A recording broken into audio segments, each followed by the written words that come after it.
One Punch Man is nothing compared to Shonen Jump's newest manga hero. Ayashimon's Maruo and One-Punch Man's Saitama may have the same dream, but that doesn't mean they'll have the same difficulties in realizing it.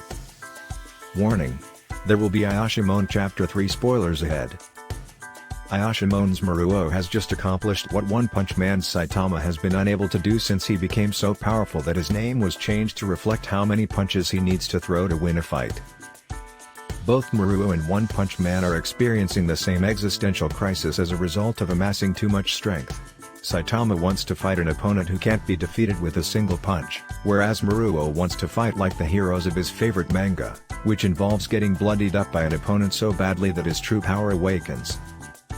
But, like Saitama, Maruo is unable to find anyone powerful enough to assist him in realizing his dream. At least, Maruo didn't until he met and swore fealty to Urara, an Ayashimon who had just formed her own Yakuza gang. He has already realized his dream by the end of Chapter 2. Urara orders Maruo to crush a yokai known as Hashihime in Chapter 2 of Yuji Kaku's manga Hell's Paradise. Hashihime's first punch is so powerful that Maruo not only vanishes for a few cells, allowing Hashihime and Urara to converse for a brief moment, but he also feels as if he's already accomplished his goal. Maruo exclaims excitedly as he emerges from the body of water into which Hashihime had punched him. This is insane. Is this the kind of fighting I'll encounter in Shinjuku? This monster fighting stuff is intense. He even refers to this confrontation as "this is insane."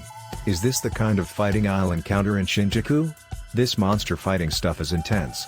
Referring to the battle he's always wanted to have with his favorite manga characters.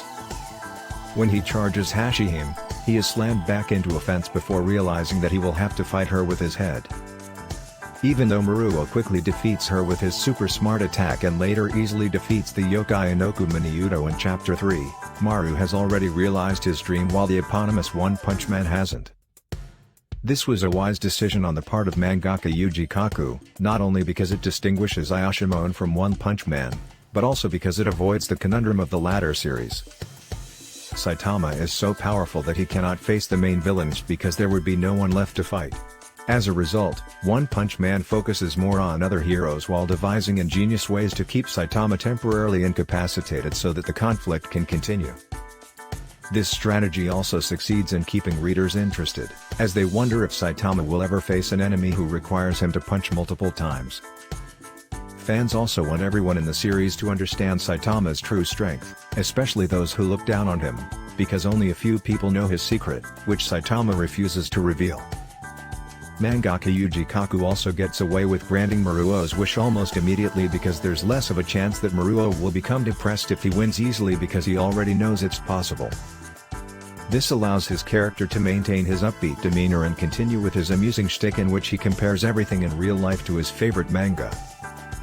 If Maruo hadn't gotten so excited during his fight with Hashihime, it's unlikely he'd used his finishing move against Inokuma Udo, which would have robbed readers of the humorous situation when he later becomes annoyed that he couldn't finish announcing the yokai's long, ridiculous name because he defeated the yokai too quickly.